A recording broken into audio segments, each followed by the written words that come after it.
Kung minamaltrato tayo ng mga amo natin or minamalisya tayo or binabastos tayo ng mga taong Arabo, say haram is enough para depensahan ang ating mga sarili? No.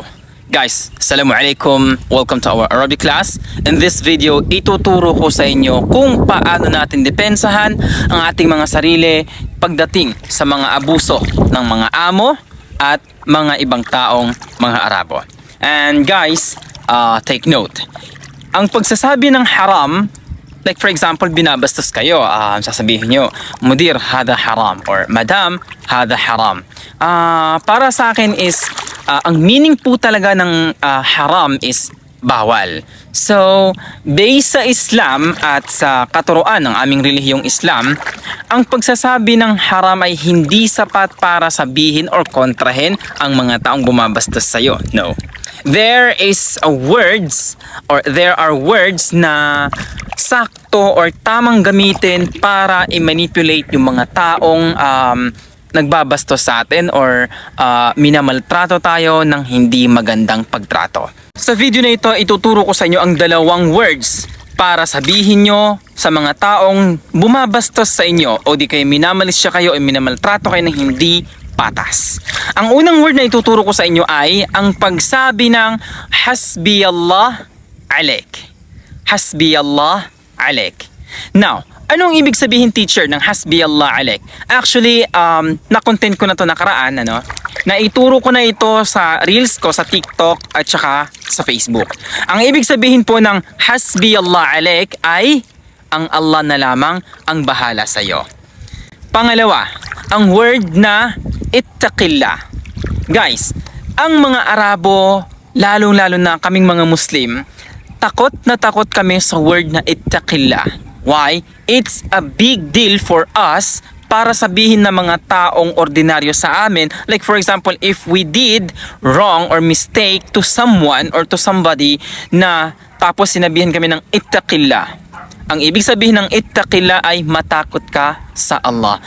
For us, as a Muslim, it's a insult or nakakahiya para sa aming mga Muslim na hindi namin pakinggan or ibabaliwala lang namin ang salitang ittaqillah from others.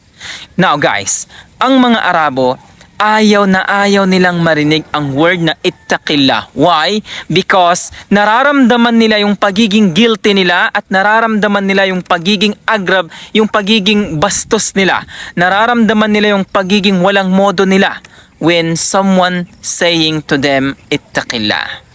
Tip bonus, isa pang word. Pagka sinabi nyo rin sa kanila ang tub ilallah, hindi thob hindi thob yung suot, T-O-B, tub ilallah. Ang ibig sabihin ng tub ilallah ay magbalik loob ka sa Allah or magbago ka sa Allah. Guys, itong mga words na itinuro ko sa inyo ay sapat na para depensahan ang ating mga sarili from people na mga bastos na mga Arabo.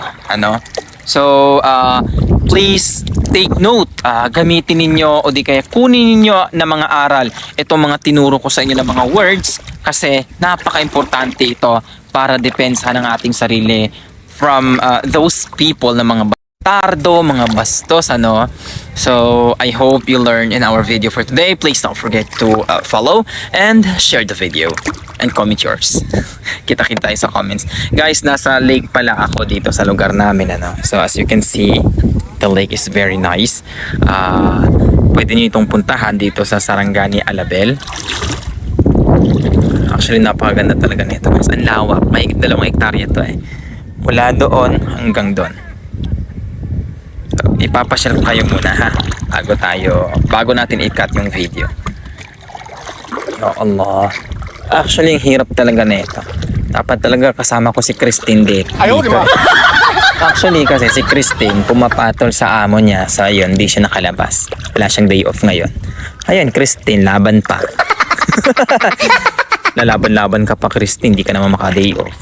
Yan tuloy, bagay sa'yo. Nangingisda pala dito. Okay.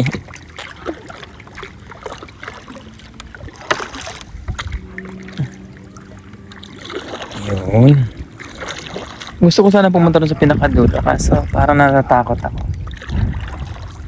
Ito eh. Makuha po di ang pantat dere? Amo na tan yung mga nakuha. Pwede makita ko ya? Ah, okay. Ayun, nangingisda sila dito. Ewan ko may mabibili tayong mga area dito. Actually, ang sarap talaga manirahan dito for chilling, parang ganun. Kasi as you can see, itong maliit na bundok na to, napakaganda niya. Ayan.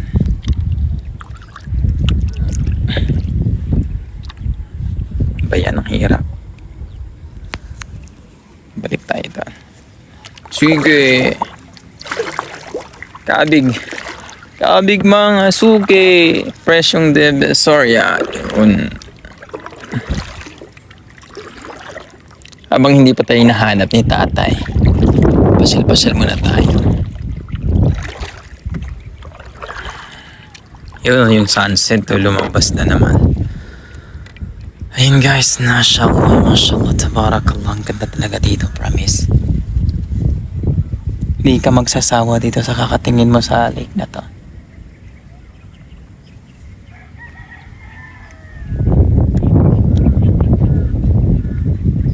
Mashallah, tabarakallah.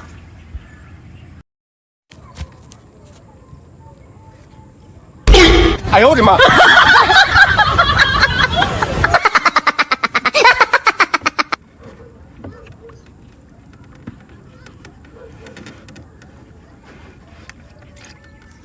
ايوه بسم الله.